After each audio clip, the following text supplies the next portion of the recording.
Salve, salve, galera do InfectoCast, bem-vindos a mais um episódio. Aqui quem fala é o William. Aqui quem fala é o Jordan. Aqui é o Klinger. Aqui é o João Prats. Um episódio que a gente tá gravando meio que às pressas, de certa forma, no nosso contexto atual, hoje no Brasil, no estado do Rio Grande do Sul. Para quem tem acompanhado o noticiário, tivemos um fenômeno trágico, né, das enchentes que estão ocorrendo lá. E esse episódio é uma forma de atualização, conversa sobre esse assunto. A gente vai falar um pouco aí sobre algumas infecções relacionadas a enchentes, né? E isso é um tema que é bem difícil achar revisões falando especificamente sobre isso na literatura, né? Mas a gente conseguiu fazer um compêndio aí de algumas informações e a gente vai falar por cima sobre as principais infecções que o pessoal que tá lidando aí com essa catástrofe tem que ficar atento. Na internet, a gente tem visto várias postagens sobre profilaxia de leptospirose, sobre cuidados em relação às infecções, e algumas pessoas até chegaram... Esse foi um episódio que a gente teve pedidos, né, pra acontecer, pra que a gente gravasse, e como InfectoCast, a gente não podia deixar de não gravar esse episódio, e o que a gente vai tentar aqui é fazer o que a gente faz de melhor, um podcast sobre o assunto, vai revisar a literatura, aquilo que a gente já pegou, que já é descrito, e tentar conversar sobre esses assuntos. A ideia não é esgotar todas as doenças, diagnóstico e tratamento de todas elas, mas dar uma ideia geral, um panorama de como funciona,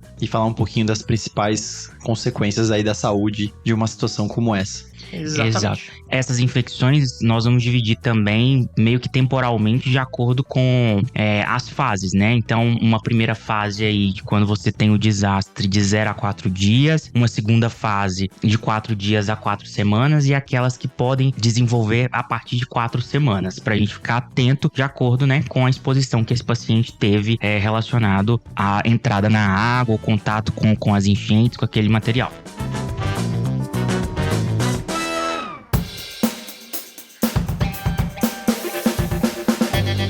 Até antes da gente falar das fases, eu só queria já começar falando de um ponto muito importante, que, por exemplo, muitas pessoas estão lá auxiliando, né? Vários médicos, várias pessoas como socorristas, bombeiros. No Twitter eu tava vendo que um monte de gente tava indo ajudar, até jogadores de futebol do time do Grêmio, do Inter, ajudando a resgatar pessoas de uma forma geral. E se você está indo para um local e tá escutando esse episódio, isso até fica para uma experiência. Antes de mais nada, a melhor coisa é você ir com o seu cartão de vacinal completo, para não só você levar auxílio, mas para também não levar uma doença lá para uma região que vai estar suscetível. Isso que você tá falando é legal, que é a medicina do viajante one-on-one. Você vai pra um lugar que tá tendo qualquer tipo de situação, tragédia, situação de alguma epidemia, alguma coisa, você precisa se consultar com um especialista, discutir o que fazer, e aqui a gente vai tentar dar algumas dicas, né, do que não pode faltar pra você se proteger, porque não adianta você ir pra lá e ficar doente e virar mais uma vítima da tragédia, né? Então acho que é muito importante esse ponto. Então, relembrando, atualize seu cartão de vacina para tétano. Se você não tá com a dose atualizada, atualize. Hepatite A, se você nunca teve, seu cartão vacinal também não tá atualizado, é um bom momento para você tomar a vacina. Cara, hepatite A é muito importante. Eu tive colega, inclusive, infectologista, que foi viajar num estágio rural e voltou com hepatite A, tá? Então, assim, tem que ter cuidado, não esqueçam que isso é uma vacina essencial. E a gente tá aqui chegando no inverno, não esquecer da vacina da gripe, vacina de influenza, se não tomou, aproveite, tente tomar. E também vacina de coronavírus, Covid, se o seu esquema vacinal não tá completo, atualize, por favor. Outra vacina que pode fazer sentido nesse contexto é a vacina de febre tifoide também. Seria uma outra vacina que você poderia tomar como, assim, opção pra quem tá viajando pra um lugar de risco, né? Claro que não é uma doença endêmica, né? Mas nessa situação de enchentes e tudo mais, é pra se preocupar. E uma outra também é que tem alguns relatos aí de após catástrofes e enchentes ter um aumento de meningite. Então, vê aí a disponibilidade, né? A gente sabe que não é disponível pra todo mundo, mas se você tiver condições, sempre manter atualizado em relação as vacinas meningocócicas, né? E vacina é investimento, né? Exatamente, né? Exatamente, você vai se proteger não só pra essa vez, né? Mas pras outras eventuais, então, importante. E a gente também tá esquecendo profissionais médicos veterinários, é comum eles terem que se fazer profilaxia pra raiva, né? Então, ainda mais quem vai ter contato com esse resgate desse tipo de animais. Então é uma outra vacina que pode ser tomada, inclusive, antes, né, da viagem, né? Não é impossível. E os profissionais geralmente mantêm os títulos elevados de anticorpo anti-raiva. Então seria um momento pra reforçar aí, né? Se você for viajar pra um lugar como esse, e inclusive resgate de animais, né? Que é uma coisa que tem acontecido bastante, a gente tem visto. Perfeito. Dito isso, vamos para a primeira fase, né, que nem o Klinger tava colocando aqui. Acho que no caso lá do Rio Grande do Sul, né, a gente até poderia falar de vários tipos de catástrofe, mas acho que o nosso foco vai acabar sendo enchentes, né?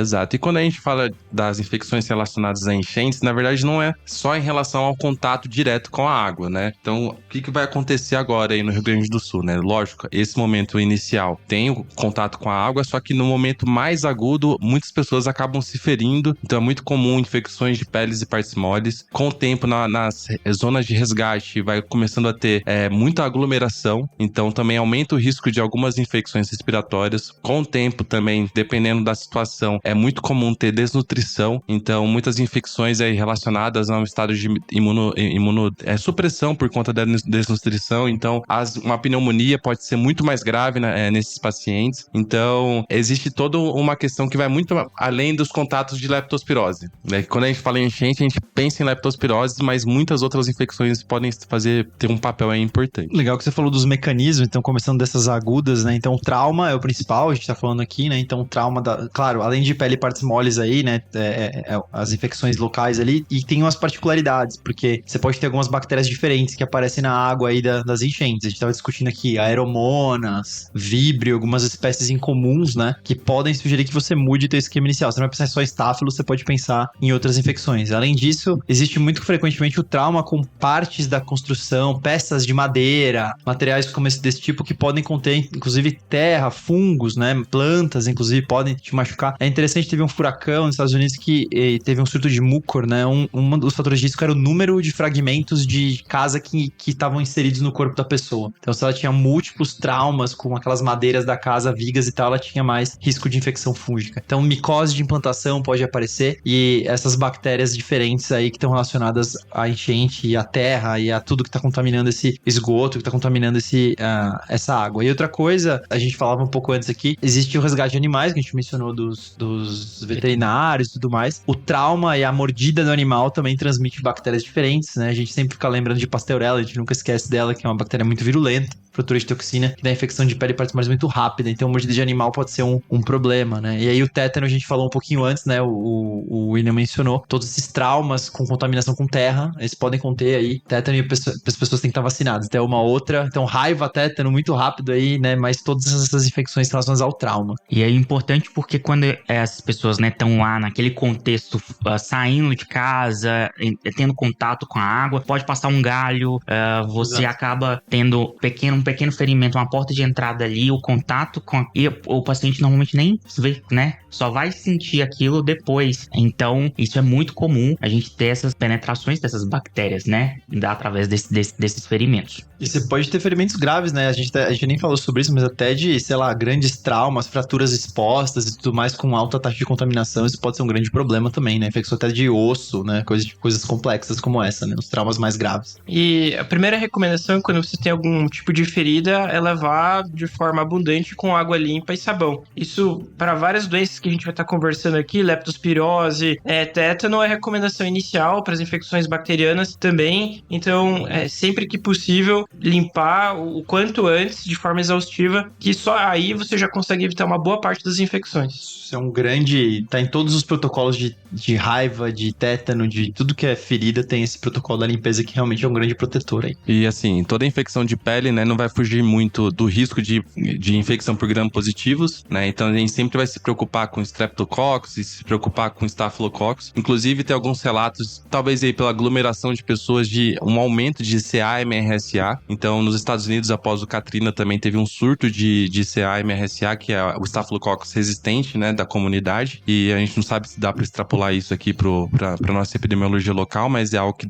merece a devida atenção, né? Se não tiver tendo uma resposta clínica, pode ser isso. E quando você tem contato com água contaminada, além dessas bactérias aí mais estranhas, você pode ter o risco de infecção por gram-negativos e anaeróbicos também, né? Inclusive, alguns tipos de Clostridium pode causar uma faceite necrotizante, né? Que aí é importante a gente sempre lembrar, a paciente tá com uma infecção aí mais profunda, muito dolorosa, com presença de gás. Só antibiótico não vai resolver, é importante fazer uma fasciotomia muitas vezes. Então, tem que ter uma atenção um pouco mais especial. É uma infecção de pele e partes moles, mas que pode ser um pouco mais grave por conta disso, né? Por conta desses fatores de risco. Né? Que é a gangrena traumática, a mionecrose, classicamente associada à Clostridium. E ficam aí algumas sugestões de esquema antibióticos, né? Quando o Jordan falou, num primeiro momento, infecção de pele e partes moles, a gente vai pensar em gram-positivo. Então, um esqueminha meio clássico que cobre strep, estáfilo e um pouquinho de anaeróbia, ceftriaxona com clindamicina. Na literatura tem outros esquemas que também você pode fazer, por exemplo, levofloxacino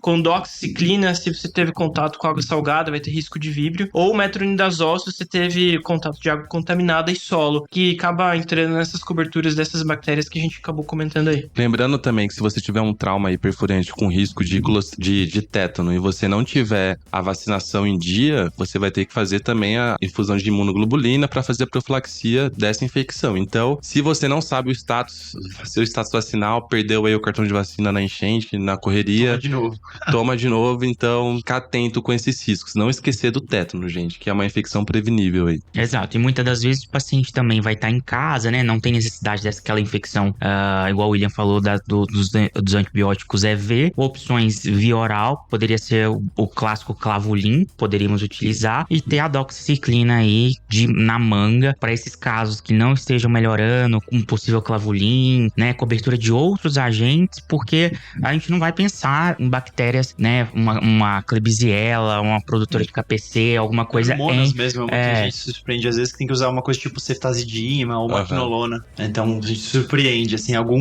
teve alguns casos aqui, eu lembro até de uma discussão aqui em São Paulo, quando teve pacientes que se acidentavam com água contaminada e tal de esgoto, uma das coberturas o pessoal até mudava, fazia Fortas com Vanco pra pegar SCA e MRSA, mais o Maromonas e alguns gram-negativos aí meio estranhos. Justamente porque, claro, a gente vai escolher um antibiótico baseado na gravidade também da apresentação, né? Então o cara pode chegar com uma infecção leve, ou ele pode chegar com uma infecção grave que compromete uma estrutura tipo a mão, por exemplo, que é uma coisa super preocupante, ou mesmo com sinais de necrose. Então a gente vai seguir aquele guideline da pele e partes moles, mas lembrar que pode ter essas bactérias estranhas aí mais, né? Exato, e a depender das condições do hospedeiro, isso pode piorar ainda mais. Um paciente que é diabético, que é idoso, ele já pode ter um grau de acometimento muito maior, muito mais rápido. Exatamente, desnutrido, ou então sem a insulina, foi uma das coisas que levaram até pouco tempo pra lá, foi mais insulina, né, para as pessoas que estavam com dificuldade de acesso. Sim. Até isso teve, então... imagina, ficar sem energia, geladeiras, né, exatamente, perdeu toda a insulina, uma catástrofe mesmo. Então são coisas bem complexas, né. Acho que vale talvez a gente mencionar um segundo ponto, que a água parada também tem os nossos bons e velhos mosquitos, né, os nossos bons e velhos vetores aí, que são super complicados numa situação como essa, né. Isso. Agora, talvez nessa fase inicial, é porque já tá tendo um surto de dengue no Brasil inteiro. Exatamente. É uma epidemia já é uma preocupação com todo mundo, né? Mas é uma outra coisa que as revisões aí trazem, uma outra complicação que a gente sempre lembra da leptospirose, mas pós-enchente é muito comum aumentar a quantidade de infecções transmitidas pelos artrópodes, né? Pelas arboviroses. E é algo que a gente sempre tem que ficar atento. E uma das principais coisas também, assim, passando dessa fase hiperaguda dos traumas de infecção, o paciente tá com febre, não esquece de examinar então peles, partes moles, mas passou aí uns às vezes 3, 4 dias, a gente começa a aumentar o número de gastroenterite, né? Então, uma das principais infecções estão relacionadas aos agentes de transmissão fecal oral. Aí, a gente tem que lembrar de algumas coisas. Alguns dados na literatura trazem que até 40% da mortalidade relacionada à infecção vem de infecções gastrointestinais. Aqui no Brasil não é um problema pra gente, eles colocam a cólera como algo muito importante. A gente teve até descrito recentemente aqui no Brasil casos de cólera, né? Não é algo que espero a gente não tenha casos também lá, mas é sempre bom manter a atenção. O que chama a atenção da cólera é uma diarreia extremamente profusa, né? Eles até falam da água com cor de água de arroz. A pessoa tem muito distúrbio hidroeletrolítico. E assim, só que eu acho que felizmente isso não é um problema nosso. Não teve nenhum caso aí recente descrito no sul do Brasil. Mas é algo pra ficar atento, Teve surto, né, no Haiti, né? Quando foi uma coisa que a gente tava conversando antes, e isso, um remarco histórico, existia aquelas macas que tinha até um buraco, assim, no meio da maca pro paciente ficar evacuando sem parar, né, de tanto que era comum. Então, eu acho que esse fecal oral tem um monte de coisa, não dá pra gente também discutir todos os bichos, mas assim, vai desde hepatite A, passa pro rotavírus, e aí temos vários gram-negativos, E. coli, todos os tipos, EEC, ETEC, todas as coisas, Campylobacter, Salmonella, todas essas bactérias, elas entram nessa brincadeira. Então tem um monte de bactérias de transmissão fecal oral. E o mais comum é eu acho que o norovírus, né? Norovírus também, exatamente. Tem um aumento muito significativo e é um vírus que ele persiste no ambiente por bastante tempo, mesmo após a resolução da diarreia. Então, quando tem esses casos de enchentes, de catástrofes, é muito comum ter surtos e a maioria das vezes vai ser viral, ainda bem. Inclusive, eu falo do norovírus, revisando a literatura, eles teve um caso muito bem documentado na época do Katrina, que esse segundo período, né, após os 4 dias do episódio agudo, muitas pessoas ficaram aglomeradas num estádio, era um parque específico, e eles começaram a ter surtos de norovírus lá. Eles começaram a fazer rastreio e começaram a ver que algumas das pessoas que estavam fornecendo comida, alimentação e mantimentos para essas pessoas estavam contaminadas e acabavam servindo como uma forma de perpetuar a infecção ali. Então, a importância para quem tá lá ajudando ou quem tá nesses locais de aglomeração de pessoas, a higiene básica de mãos, a higiene básica para você acabar não perpetuando mais doenças com esse ciclo. Isso que você falou é bem interessante, porque a febre tifoide tem essa característica também de ter portadores assintomáticos, né? Então, já existe algumas regulamentações de quem tá fornecendo alimentos e tudo mais, o que lida, cozinheiros e tal, eles têm que fazer algumas avaliações de saúde periódicas, inclusive checar se não estão colonizados aí com bactérias potencialmente como essa. Então, você imagina, você vai pra lá pra ajudar, e você tá colonizado por alguma coisa. Isso, e normalmente esses locais não têm a estrutura, né? Você não consegue construir essa estrutura, mas é sempre importante ter uma rotina de higienização do ambiente, orientar todo mundo a higienização das mãos, as medidas básicas para prevenir essa transmissão. E não tem essa necessidade de entrar com antibiótico para toda infecção gastrointestinal, né? Isso é muito importante porque normalmente o pessoal gosta de prescrever um ciprofloxacino, a gente sabe da resistência que induz, então avaliar muito bem cada caso, que nem toda infecção gastrointestinal vai ser de origem viral. Fora toxinas e tudo mais já pré-prontas. Eu queria falar só uma coisa interessante, o Jordão comentou. A mortalidade dessas gastrites pode ser muito alta, porque não tem uma estrutura para cuidar adequadamente desses pacientes. Exato. Que a questão é hidratar e alimentar esses caras pode ser um grande problema, né? Isso que a gente tá comentando. Se você tiver um surto muito grande, muitas pessoas, você começa a ter dificuldade até de fornecer água limpa para esses pacientes, de hidratar, de ter um acesso venoso para fazer soro, numa situação de... Eu acho que essas doenças é interessante. Vem um monte de doenças depois pela consequência, né? Não diretamente relacionado ao desastre. Então, a falta de estrutura, né? Eu até vendo alguns artigos em relação a isso, né? Os americanos, eles, pós-Katrina, colocaram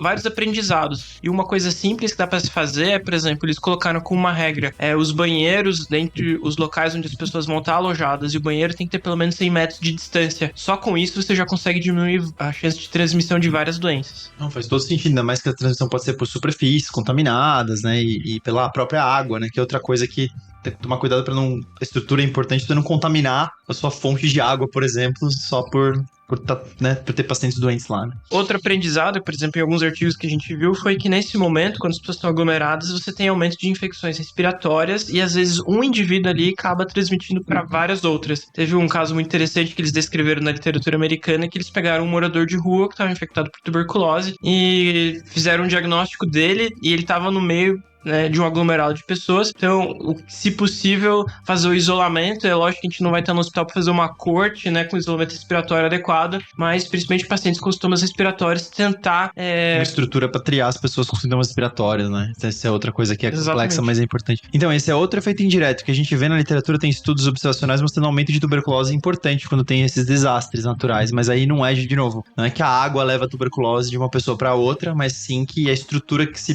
põe após o desastre tá todo mundo junto. É difícil triar pessoas com sintomas respiratórios, né? Todo mundo tá tossindo um pouquinho ali. Você tem gente que tá desnutrida e tá perdendo peso. Olha que coisa complicada pra você falar quem que nós vamos encontrar, né? Uma situação difícil de pouca estrutura. Então é daí que vem essa transmissão maior das doenças respiratórias, das doenças de contato próximo. Até surtos que teve até uma doença que não tem nada a ver, mas sarampo, por exemplo, em pessoas não vacinadas. Um caso de sarampo no meio de um monte de gente não vacinada, super contagiosa, e teve surtos de sarampo em pessoas que estavam fugindo de outros países, imigração, em linhas de imigração, porque não eram vacinados e estavam em grandes aglomerações nesses campos, né? Relacionado diretamente de infecção respiratória com água, tem uma revisão também cita do tsunami lá em 2004, que muitas pessoas que ingeriram água acabaram evoluindo com pneumonite, né? Muitos com pneumonia por polimicrobiana, muitas por Klebsiella Klebsiella, por Pseudomonas, por Aeromonas, né, que é uma bactéria que pode ficar ali na água. Então, assim, aspirações, afogamento, ali assim, é algo que pode acontecer pulmão também. de tsunami, né, que alguns chamaram. Exato. E assim, tem o fator aí da aglomeração e pode ter também pelo próprio afogamento você predispor uma pneumonia aí do paciente, né? Certo. E a gente acabou deixando por último algo que é da fase aguda, leptospirose. Aqui todo mundo só fala de leptospirose e deixou por último, porque você já deve ter ouvido todo mundo falar disso. A própria Sociedade Brasileira de Infectologia, em parceria com a Sociedade Gaúcha, eles já soltaram um aviso, né? Uma recomendação. Técnica. Isso, uma nota técnica sobre a questão da profilaxia. Apesar disso, vamos comentar aqui, né? Tiveram várias revisões, uma corte da Cochrane, inclusive recente, né? De poucos anos atrás, que não conseguiu demonstrar que existe benefício em você fazer profilaxia com antibiótico em população com exposição de risco à leptospirose, né?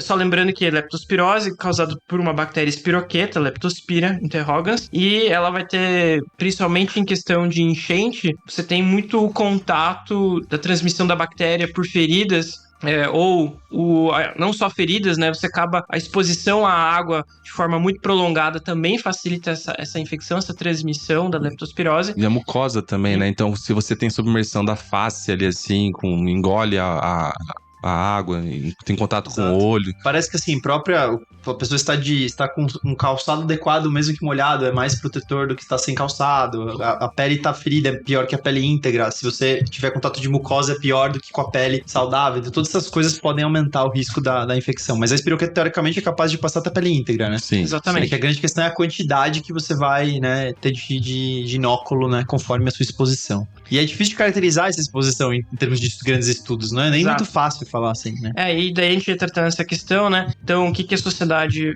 recomendou é que, assim, não existe uma recomendação formal de você fazer na população geral essa profilaxia. Se o profissional teve uma exposição, ou o indivíduo teve uma exposição muito prolongada, ou seja, ficou submerso à água durante muito tempo, com um contato muito significativo, ou em algum local, muitos experimentos, ou, por exemplo, caminhou em algum local que sabidamente tem presença de ratos, né? Caminhou em um bueiro, aí você pode fazer a profilaxia, porque a gente não consegue mensurar custo-benefício, então talvez teria um benefício. A profilaxia, né, William, é feito com doxiciclina, a gente faz 200mg uma vez na semana e repete semanalmente naquele caso de, o paciente é um socorrista, alguém que está sempre sendo exposto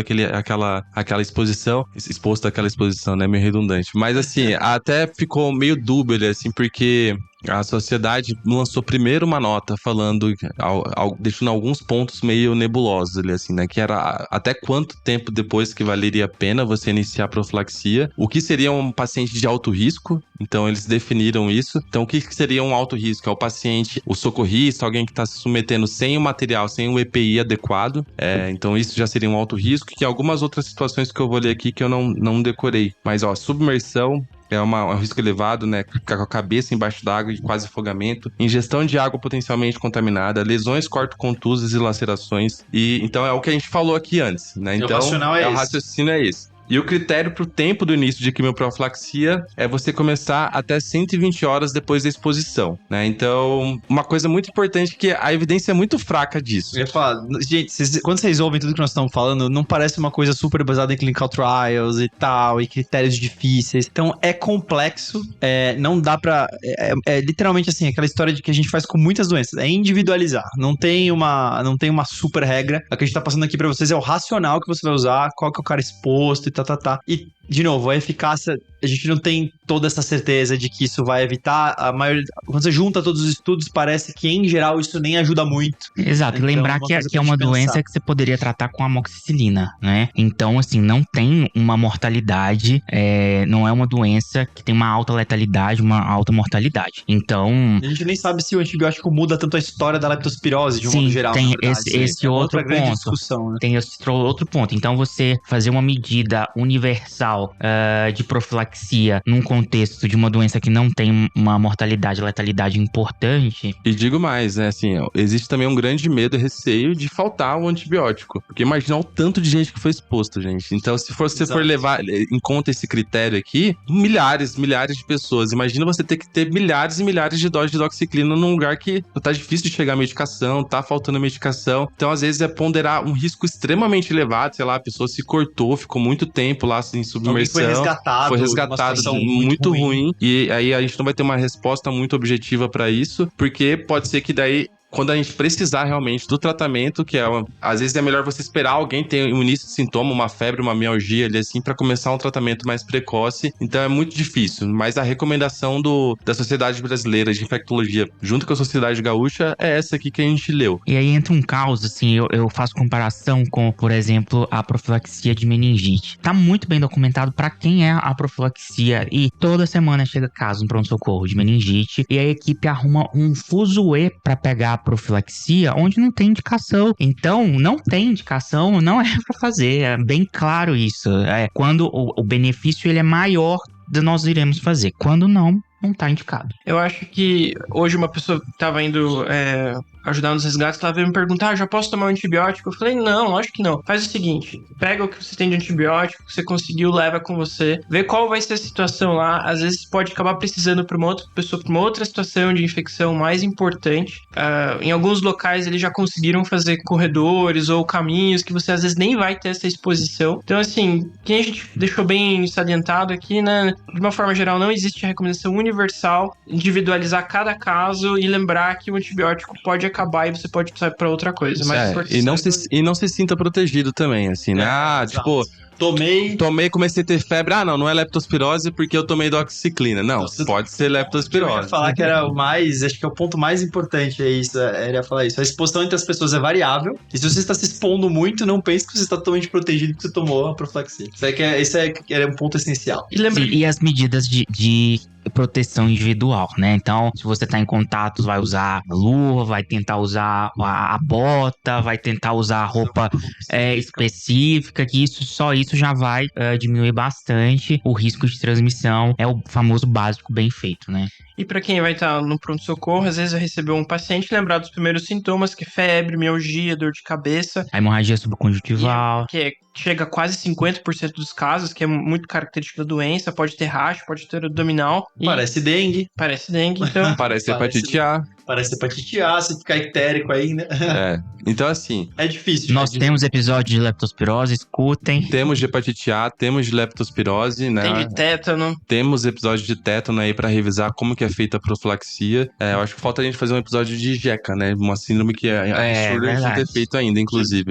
Mas pra gente ter uma revisão de quando fazer antibióticos, de quando só manter hidratação, sintomáticos, a gente não vai ter como debulhar todo o tema aqui, mas eu acho que o principal recado é esse. Nem toda febre vai ser leptospirose, então calma lá. Muitas vezes é um paciente com infecção de peles partes moles, às vezes é um paciente que tá com uma pneumonia, então às vezes a pessoa só vai receber a doxiciclina, eventualmente vai até tratar uma pneumonia sem querer, mas assim, existem outras causas infecciosas, nem toda febre pós-enchente é leptospirose. Pode ser pneumonia, pode ser celulite, pode ser E. coli, pode ser várias coisas. Isso aí. Perfeito. Dito isso, a gente sabe que existe até uma comoção atual por cada sociedade, por exemplo, eu sei que a Sociedade Brasileira de Nefrologia, em parceria com a Sociedade Gaúcha, pacientes dialíticos, a Sociedade de Oncologia. Então, se você conhece alguém ou é médico dessa área, existem recomendações específicas para ajudar essas pessoas, né? O nosso papel aqui como infectologista, a gente fica à disposição para tirar dúvida, para ajudar nesse momento. E também a gente também se solidariza, e não só por isso, né? Eu tenho um parente lá, queria mandar um salve pro meu tio que está não em Porto Alegre, mas na região do Rio Grande do Sul, o Anderson, minha tia Étila. Eu queria dar um salve também pra minha irmã. Minha irmã, ela é emergencista e mora em Porto Alegre. Ela foi pra Porto Alegre fazer residência de medicina de emergência, ficou por lá, tá trabalhando, tá na linha de frente. Ela também me pediu pra fazer esse episódio, então é dedicado a ela. Também é dedicado ao André. O André é um... Salve, Tchê. Abraço pro André que pediu, nosso grande amigo hematologista que pediu esse episódio. E Nayara, fã número 1 do podcast. É minha fã, né? Mas isso aí, gente. Muita força. Quem não doou ainda... Nós vamos colocar aqui o Pix pra doação, né? Da campanha lá do Vaquinha que eles estão fazendo. possível, todo mundo, nós já contribuímos, e você também que tem essa oportunidade de contribuir, não deixe de ajudar. É isso aí, pessoal, e força É isso aí, e força, até a Rio Grande. próxima. Força, Rio Grande do Sul. Falou!